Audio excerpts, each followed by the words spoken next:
Right, అందరికీ నమస్తే. నేను మీ Venkatesh. Welcome to our channel. Konda Surekha విషయం చిలికి గాల్వాన అయినట్టు తెలంగాణ రాష్ట్ర వ్యాప్తంగా చర్చనీయాంశమైంది. తెలంగాణ రాష్ట్రంలో ఒక ముఖ్యమంత్రికి దాదాపుగా 18 మంది ఎమ్మెల్యేలైనా 18 మందేనా అసలు ఎమ్మెల్యే ఒక ముఖ్యమంత్రి బలం గిదేనా అనే విధంగా ముఖ్యమంత్రి బలహీన పద్ధతిగా కనబడతా ఉన్నది. కొండా సుస్మిత చేసిన వ్యాఖ్యలను ఖండించడానికి కాంగ్రెస్ పార్టీ కొందరు నాయకులు, సోకాల్ ఎమ్మెల్యేలు, అలాగే ఎమ్మెల్సీలు రంగంలోకి దిగిరి, కానీ అది ఫెయిల్ అయినట్టుగా కనబడుతుంది, అటర్ ఫెయిల్ అయినట్టుగా కనబడతా ఉంది. అలాగే దానికి సంబంధించి నిన్న తీన్మార్ మల్లన్న గారు కూడా స్పందించారు. మరి ఏదైతే కొండా సుస్మిత చేసిన వ్యాఖ్యలకు కొండా సురేఖ గారికి షోకాజ్ నోటీసులు ఇచ్చారు కదా, బర్తరఫ్ చేస్తామని చెప్తా ఉన్నారు కదా. అలాగే రాజగోపాల్ రెడ్డి చేసిన వ్యాఖ్యలకు రాజగోపాల్ రెడ్డి ఏమని చేస్తారంటే, ఇందిరమ్మ ఇళ్ల కోసం పేదోనికి రావాలంటే 1,90,90 క్వశ్చన్లు పెడతా ఉన్నారు, ధనవంతులు అవుతా ఉన్నారు, అడ్డగోలు దోసుకుంటా ఉన్నారని అధికార పార్టీ పైన విమర్శలు చేసిండు. అధికార పార్టీలో ఉంటూ అధికార పార్టీ పైన విమర్శలు చేసిండు. మరి ఈయనను బర్తరఫ్ చేసి ఇప్పుడు కోమటిరెడ్డి రాజగోపాల్ రెడ్డి చేసిన వ్యాఖ్యలకు కోమటిరెడ్డి వెంకటరెడ్డిని బర్తరఫ్ చేసే అడిగే దమ్ము ధైర్యం ఈ సోకాల్డ్ ఎమ్మెల్యేలకు ఉన్నదా? కొండా సురేఖ మీద ప్రెస్ మీట్ పెట్టిన, ఈ కొండా సుస్మిత మీద ప్రెస్ మీట్ పెట్టిన ఈ సోకాల్డ్ ఎమ్మెల్సీలకు ఉన్నదా అని తీన్మార్ మల్లన్న కౌంటర్ వేసిండు. నిజంగా ఒకసారి ఈరోజు మార్నింగ్ న్యూస్లో కూడా తీన్మార్ మల్లన్న ఒక సవాల్ విసిరాను. నువ్వు మునగానివి అయితే రేవంత్ రెడ్డి నువ్వు మునగానివి అయితే అంటూ బర్తరఫ్ చేసే దమ్మున్నదా, నీకు దమ్ము ధైర్యం ఉందని ఒకసారి మాట్లాడిండు తీన్మార్ మల్లన్న. దానికి సంబంధించి కూడా మనం ఒకసారి చూసే ప్రయత్నం చేద్దాం. గతంలో కాంగ్రెస్ పార్టీలోకి వచ్చిన రేవంత్ రెడ్డి ఒక దళితుడని చూడకుండా వేముల వీరేశం పైన ఎలాంటి మాటలు మాట్లాడినందుకు కూడా ఆ చిన్న క్లిప్ కూడా మీకు చూపించే ప్రయత్నం చేస్తాను. అంటే రేవంత్ రెడ్డి తన అనుచర వర్గాన్ని బలం పెంచుకునే ప్రయత్నంలో భాగంగా ఈ రెడ్డిలకి గొడవలు అవుతా ఉన్నాయి. ఇటు కోమటిరెడ్డి బ్రదర్స్కి అయితేనేమి, రేవంత్ రెడ్డికి అయితేనేమి గొడవలు అవుతా ఉన్నాయి. అంటే ఇప్పటి సుందే వీళ్ళు 2.5 సంవత్సరాల కాలం ఉండగానే వీళ్ళ సీఎం పీఠం కోసం కొట్లాడుకుంటున్నారు. ఇప్పుడు ఈయన ఎప్పుడైతే 2034 దాకా నేనే ముఖ్యమంత్రి అన్నాడో అప్పటి సుంది మొదలైంది. వీళ్ళు బీసీల కోసం కాదు ఇలా కొట్లాట, ప్రజల కోసం కాదు కొట్లాట, సీఎం కుర్చీ కోసం, దళితుల కోసమో బీసీ ఎస్సీ ఎస్టీ మైనార్టీల కోసమో కాదు కొట్లాట. ఒకసారి మీకు ఇలా తీన్మార్ మల్లన్న ఏం మాట్లాడినా వినిపిస్తా. గతంలో రేవంత్ రెడ్డి ఒక దళితులను చూడకుండా వేముల వీరేశం పైన ఎలాంటి వ్యాఖ్యలు చేసిన అనేది కూడా వినిపించే ప్రయత్నం చేస్తాం మిత్రులారా. అంటే ఈరోజు రేవంత్ రెడ్డి ఏమో గొప్ప కార్యక్రమాలు చేస్తూ ఉన్నాడని అనుకుంటున్నారు, కానీ మీరు ప్రజలు నిడిచిపెట్టి, కాంగ్రెస్ వాళ్ళు ఎట్లా అంటే ప్రజలు నిడిచిపెట్టి వీళ్ళని బలం పెంచుకునే ప్రయత్నం చేస్తారు. సరే, ఇంత జరుగుతూ ఉన్న సీనియర్ నాయకులు అయినటువంటి మంత్రులు లేరా? మరి ఎంతమంది లేరు ఎమ్మెల్యేలు? ఎందుకు స్పందిస్తలేరు వాళ్ళు? ఈ బలం నిరూపణ కార్యక్రమం కాదు రేవంత్ రెడ్డి. నువ్వు ఇచ్చిన హామీలు, కాంగ్రెస్ పార్టీ ఇచ్చిన హామీలు, మీరు ఉంటారు ఎట్లా 2.5 సంవత్సరాలు ఉంటారు. ఏం జరిగినా ప్రజలు ఓటేసిన పాపానికి కంపల్సరీ కాంగ్రెస్ పార్టీ 2.5 సంవత్సరాలు ఉండాల్సిందే. కానీ వచ్చే 2.5 సంవత్సరాల తర్వాత ఎవరు ముఖ్యమంత్రి అనేది మీకు గంతాశ ఉంటే 77 సంవత్సరాల నుంచి దాదాపు 80 సంవత్సరాల నుండి రాజకీయంగా అన్టచబుల్ ఉంటూ మా జాతరను అణగదొక్కబడుతున్నారు. కనీసం మీకు ఎదురుదిరిగిన పాపానికి అద్దంకి దయాకరు, తుంగతుర్తికి సంబంధించిన అద్దంకి దయాకరు పాపం ఒక దళిత సామాజిక వర్గానికి సంబంధించిన వ్యక్తి. ఆయన కోమటిరెడ్డి వెంకటరెడ్డి ఎమ్మెల్యే కాకుండా చేసిండు. ఆ టికెట్ వేరేటోళ్ళకి అప్పచెప్పారు. ఎవరు అప్పచెప్పారు అంటే మనం చెప్పుకుంటారు వీళ్ళే. మళ్ళీ రాజగోపాల్ రెడ్డి టికెట్ రావడానికి ప్రధాన కారణం రాజగోపాల్ రెడ్డి అని మందల సామెలు చెప్పిండు. ఆయనే తిరగబడ్డందుకు ఇంకోరని తీసుకొచ్చి పెట్టారు. ఇప్పుడు ఏ పురుషోమనం తీసుకొచ్చి పెట్టారు. అంటే మా దళితులకే దళితులను తీసుకొచ్చి పెడతా ఉన్నారు. అంటే మీకు వ్యతిరేకంగా మాట్లాడుతున్నారు కాబట్టి ఈ ఆపోజిట్ పర్సన్ తీసుకొచ్చే ప్రయత్నం చేస్తున్నారు. లేకపోతే మీకు భజన చేసుకుంటుంటే ఈ సంఘటన ఏది కూడా రాకపోవు. ఎప్పుడైతే కోమటిరెడ్డి రాజగోపాల్ రెడ్డి నా మద్దతుతో గెలిచి నా పక్కన ఉండకుండా పోతున్నారని చెప్పిరో, మీకు ఎగ్జాంపుల్ కూడా ఒక విషయాన్ని కూడా మీకు ఈరోజు చూపించదలుచుకున్నా. ఎందుకు ఆ మాట అన్నాడని మీకు ఎగ్జాంపుల్ చూపెట్టదలుచుకున్నా. అంటే రేవంత్ రెడ్డి తన వర్గాన్ని బలం చేసుకునే ప్రయత్నం చేస్తూ ఉన్నారు. అసలు ఉమ్మడి నల్లగొండ జిల్లాలో ఒక రేవంత్ రెడ్డి వర్గం తప్పితే ఇక మిగతా ఎమ్మెల్యేలకు మంత్రులకు ఏ వర్గం అనేది ఉండదు అనే విధంగా చేసుకునే ప్రయత్నం చేస్తున్నాడు. దానికి సంబంధించి కూడా మీకు వివరాలు క్లారిటీ ఉంది ఇచ్చే ప్రయత్నం చేస్తాం మిత్రులారా. ఈరోజు తీన్మార్ మల్లన్న ఏం మాట్లాడిన అన్నది ఒకసారి వినే ప్రయత్నం చేద్దాం. కొండా సురేఖ వ్యాఖ్యల పైన, కొండా సురేఖ బిడ్డ వ్యాఖ్యల పైన కొండా సురేఖను బర్తరఫ్ చేయాలని డిమాండ్ చేస్తా ఉన్నారు కదా. కోమటిరెడ్డి రాజగోపాల్ రెడ్డి వ్యాఖ్యల పైన వెంకటరెడ్డిని రాజీనామా చేయమని ఎప్పుడు డిమాండ్ చేస్తారు? వాళ్ళిద్దరు అన్నదమ్ములు కదా, అంటే మరి తల్లి పిల్లలు కదా. వీళ్ళిద్దరికి ఇంకా కాంగ్రెస్ లో సభ్యత్వం ఉంది, ఆమెకు లేనే లేదు. మరి ఇక ఆంధ్రజ్యోతి రాధాకృష్ణ గారి ఆయన అభిప్రాయం లెక్క ఇలా అదేంది కొత్త పలుకు ఏదో రాసుకొచ్చిండు. బర్తరఫ్ చేయాల్సిందంటే ఇప్పుడు ఆయన అభిప్రాయం అన్నట్టు అది అంతే. బర్తరఫ్ చేయాల్సింది కొండా సురేఖర్ కాదు, రేవంత్ రెడ్డిని బర్తరఫ్ చేయాలి అర్జెంటుగా. బలం లేదని నిరూపితమైంది. ఎవరు సపోర్ట్ చేస్తలేరు కాంగ్రెస్ పార్టీలో. ఇది కాంగ్రెస్ పార్టీ పరిస్థితి. ఇప్పుడు ఈ కోమటిరెడ్డి వెంకటరెడ్డి గారు, రాజగోపాల్ రెడ్డి గారు ఓ 100-120 మందికి చెప్పొచ్చు భువనగిరి నిన్నే ఎమ్మెల్యే చేస్తా అని. నిన్నే ఎమ్మెల్యే చేస్తా అని ఈ భువనగిరిలో ఈడ ఆడ 100-120 మందికి చెప్పొచ్చు. ఓ రకమైనటువంటి ఇది ఏంటంటే ఉద్యోగాలు పెట్టిస్తా అనేటువంటి ఆశతోని పైసలు కొల్లగొట్టి, ఈ ఉద్యోగాల ఆశతోటి ఎమ్మెల్యేల ఆశతోని వాళ్ళ సమయాన్ని కొల్లగొట్టినటువంటి వాళ్ళు వీళ్ళంతా. ఇది కాంగ్రెస్ పార్టీ పరిస్థితి. పోనీ అక్కడ బీఆర్ఎస్ ఏమన్నా రాకెట్ వేగంతో వస్తుందా అంటే దాని పరిస్థితి ఆగమై ఉన్నది. ఆడ ఇప్పుడు బీఆర్ఎస్ పరిస్థితి బీఆర్ఎస్కు ఉన్నది, కాంగ్రెస్ పరిస్థితి కాంగ్రెస్కు ఉన్నది.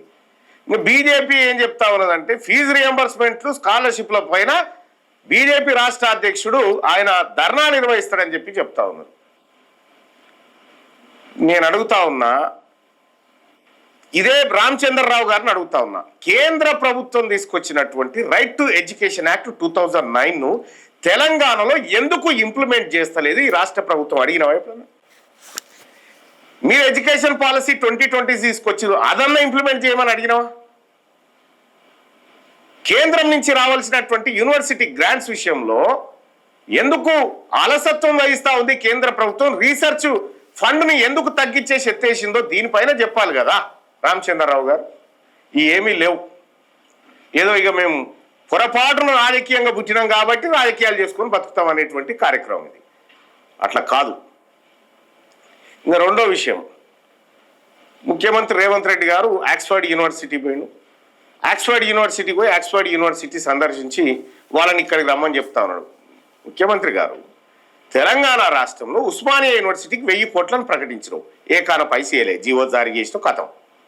కాకతీయ యూనివర్సిటీకి రావాల్సిన నిధులు పెండింగ్ ఉన్నాయి. తెలంగాణ రాష్ట్రంలో అద్భుతమైన యూనివర్సిటీలు ఇక్కడ ఉన్నాయి. బాబాసాహెబ్ అంబేద్కర్ లాంటి వాళ్ళు చదువుకున్న యూనివర్సిటీ ఉస్మానియా యూనివర్సిటీ. ఈ యూనివర్సిటీకి వచ్చి చూడవా సారు, గాడికి పోయి చూస్తా ఉన్నావు. విదేశాలకు, అమెరికాకు, లండన్కి మేధావులను ఎక్స్పోర్ట్ చేసినటువంటి యూనివర్సిటీలు ఈడు ఉన్నాయి. వీటి స్థితిగతులను చూడు, అందులో అధ్యాపకుల కష్టాలు చూడు, విద్యార్థులు పడుతున్న అవస్థలు చూడు. అవి చూడకుండా ఆక్స్ఫర్డ్ యూనివర్సిటీని రమ్మని పోతావు. ఈ ఆక్స్ఫర్డ్ యూనివర్సిటీ కాడికి వెళ్ళి మళ్ళీ అంబేద్కర్ నివసించినటువంటి సంబంధించినటువంటి దళిత మంత్రి బట్టి విక్రమార్క మీద అదే రాధాకృష్ణతో వార్తలు రాపిస్తూ మళ్ళీ అంబేద్కర్ దేవుడు అని పోయి అడముక్తావు. ఎట్లా ముఖ్యమంత్రి గారిది? విషయం ఏంటంటే ఇక ఫైనల్ టచింగ్ విషయం, 40 మంది ఎమ్మెల్యేలను ప్రెస్ మీట్ పిలిస్తే 18 మంది వచ్చారంటే చూసుకో. ఇక అర్జెంటుగా రేవంత్ రెడ్డిని తప్పించి కొండా సురేఖను సీఎం చేయండి, లేదు అని అంటే మహేష్ కుమార్ గౌడ్ను సీఎం చేయండి. రేవంత్ రెడ్డి బలం బయటకు వచ్చేసింది. ఇంకా రాధాకృష్ణ గారు చెప్తా ఉన్నారు బర్తరఫ్ చేయాల్సిందే. మీకు దమ్ముంటే చేయి చూద్దాం. కొండా సురేఖను మంత్రి పదవి నుంచి దమ్ముంటే బయటికి తీరి చూద్దాం. మీరు నిజంగా మనగాళ్ళు అయితే రేవంత్ రెడ్డి గారు ఛాలెంజ్ చేస్తా ఉన్నా, నువ్వు నిజంగా మనగానివి అయితే, నిజంగా నేను నల్లమల పులిబిడ్డని అని చెప్పి పాటలు పాడుకుంటావు కదా, అదే అయితే కొండా సురేఖను బర్తరఫ్ చేసి చూపివా చూద్దాం. ఈ బీసీ బిడ్డను నువ్వు బర్తరఫ్ చేయించు, నువ్వు మంత్రివర్గంలో తీసేసి బర్తరఫ్ చేయించు, చూపెట్టు నువ్వు గజ్జాలిగా. ఇక నువ్వు మళ్ళా కొనసాగుపో. రైట్. ఇది అంటే 40 మంది ఎమ్మెల్యేలను పిలిస్తే 18 మంది వచ్చారు. అంటే ఇక్కడ రేవంత్ రెడ్డి బలహీన పడుతున్నట్టుగా క్లియర్గా తెలిసింది. అయితే రేవంత్ రెడ్డి పత్రిక అయినటువంటి ఏబిఎన్కి సంబంధించి ఏబిఎన్ ఆంధ్రజ్యోతి గారు ఏం రాసుకొచ్చారు, ఏబిఎన్ రాధాకృష్ణ గారు ఏం రాసుకొచ్చారని ఒకసారి చూసే ప్రయత్నం చేద్దాం. ఇందులో ఏం చెప్తారా ఈయన ఇప్పుడు ఈయనే పేపర్తో తిట్టిస్తాడు, ఇటు వచ్చి ఇక్కడ అంబేద్కర్ని దేవుడని మొక్కుతాడు. ఇప్పుడు గతంలో బట్టి విక్రమార్క గారి పైన రాపిచ్చారట, మళ్ళీ ఈయననే అంబేద్కర్ గారు దేవుడు అని మొక్కుతాడు. అంటే బతుకున్నోనేమో తిట్టిస్తాడు, చనిపోయినోనికే దండేసి మొక్కుతుండ అన్నట్టు. అట్లా అంటే అదే జాతికి సంబంధించిన వాళ్ళను ఇక్కడ రాజకీయంగా ఉన్నోళ్ళనేమో ఎదగనిస్తలేడు. మళ్ళా ఇక్కడ అంబేద్కర్ దేవుడు అని దొంగ నాటకాలు ఆడుతూ ఉన్నాడు. ఇక్కడ చూడు ఇగో చూడు, రేవంత్ తేల్చుకోవాలి. ఈడ చూడు ఎట్లా రాసిండు అంటే, రేవంత్ ఏం చెప్తా ఉన్నారు, ఇగో సాగనంపాల్సిందే మంత్రి కొండా సురేఖపై మెజార్టీ నేతల పట్టు. ఎవరు మెజార్టీ? 18 మంది మెజార్టీ. రాధాకృష్ణ గారు చూడాలి, 18 మంది మెజార్టీ అంటే రేవంత్ రెడ్డి గారిని రెచ్చగొట్టే ప్రయత్నం చేస్తా ఉన్నాడు. మంత్రి కొండా సురేఖను నువ్వు బర్తరఫ్ చేయవా అనే విధంగా రెచ్చగొట్టే ప్రయత్నం. గీత దాటితే వేటే, కొండా సురేఖ వివరణ, సుస్మిత వీడియో పరిశీలించాం, కూతురి వ్యాఖ్యలపై ఖండించాల్సిందని ఈయన పెద్ద ఎత్తున రాసుకొచ్చింది. ఎమ్మెల్యేల వ్యాఖ్య వెనుక అదృష్ట అష్టం. ఇక ఈయనకి ఎక్కలేని, ఇప్పుడు రేవంత్ రెడ్డిని అనేసరికి ఎక్కలేనంత కోపం, ఎక్కలేనంత రేషం పుట్టుకొస్తూ ఉంటుంది అన్నట్టు. ఇక పెద్దగా వేసిండు, ఇలా బాగా పెద్దగా వేసిండు. సరే, రాధాకృష్ణ గారు మీకు ఒక వీడియో చూపిస్తా, ఇదే రేవంత్ రెడ్డికి సంబంధించింది, అది చూడాలి. అది ఒకసారి చూడుదే.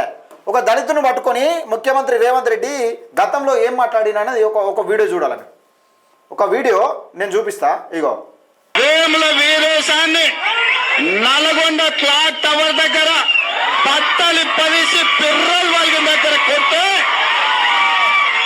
ఈ భాష మాట్లాడుతున్న ఈ యాక్టివిటీ ఉన్నటువంటి కాంగ్రెస్ పార్టీలో ఉంటూ ఒక దళితులను చూడకుండా వేముల వీరేశంను బట్టలిప్పి పిర్రలు వాసేదాకా కొడతాడట. నీ కాంగ్రెస్ పార్టీలో అసలు నీ ప్లేస్ ఎక్కడో తెలుసా? రేవంత్ ముఖ్యమంత్రి కాకముందు మీ ప్లేస్ ఎక్కడో తెలుసా? అంటే ఇప్పుడు రేవంత్ రెడ్డి రావడం వల్లనే కొంచెం కాంగ్రెస్ పార్టీకి ఊపొచ్చిందనే నేపథ్యంలో వీళ్ళందరూ సైలెంట్గా ఉన్నారు అంతే. కాంగ్రెస్ పార్టీలో ఉన్న సీనియర్లు నీకు ఎంతమంది సపోర్ట్ చేశారు అప్పుడు ఆ కాలంలో? ఏదో కాంగ్రెస్ పార్టీ ఇన్ని 10 సంవత్సరాల నుంచి అధికారంగా వెనుకబడ్డది కదా, అధికారం లేదు కదా. కాంగ్రెస్ పార్టీ సోనియా గాంధీ తెలంగాణ రాష్ట్రం ప్రకటించింది కదా. సరే, అందుకని ఒక్కసారి అధికారంలోకి వస్తే మా బాధలైనా పోతాయని భరించుకున్నారు అంతే వాళ్ళు. ఇప్పుడు వేముల ఒక దళితులను చూడకుండా వీరేశాన్ని నల్గొండ క్లాక్ టవర్ దగ్గర పట్టలి పరిసి పిర్రల్ వాళ్ళ దగ్గర కొట్టే మరి ఏబిఎన్ రాధాకృష్ణ గారు ఎలాంటి చర్యలు తీసుకోవాలి రేవంత్ రెడ్డి పైన, అప్పుడు ఎలాంటి చర్యలు తీసుకోవాలనేది ఇది కూడా మీరు పెద్ద ఎత్తున వార్త రాయాలి. గతంలో రేవంత్ రెడ్డి దళితుల పైన అనుచిత వ్యాఖ్యలను రాయాలి. ఒకసారి ఇది కూడా రాయండి, అర్థమవుతుంది ఏందన్నది. ఇగో ఇది జరుగుతూ ఉన్నది. నువ్వు మునగానివైతే తీర్మార్మలని ఒకటే సవాలు, నువ్వు మునగానివైతే రేవంత్ రెడ్డి, నువ్వు మునగానివైతే మంత్రి పదవి నుంచి కొండా సురేఖ గారిని బర్తరఫ్ చేయండి, చూద్దాం ఒకసారి. చేసి చూడని నీ రాజకీయ భవిష్యత్తు ఏమవుతుంది అన్నది ఏమైందనేది చూపిస్తామని తీర్మార్మలను సవాల్ ఇచ్చిరిండు. మరి రేవంత్ రెడ్డి గారు ఈ సవాల్కు సిద్ధమా అనేది ఒకసారి మీ అభిప్రాయాన్ని కూడా కామెంట్ సెక్షన్లో తెలియజేసే ప్రయత్నం చేయండి. మన ఛానల్ని లైక్ చేయండి, షేర్ చేయండి, సబ్స్క్రైబ్ చేసుకోండి.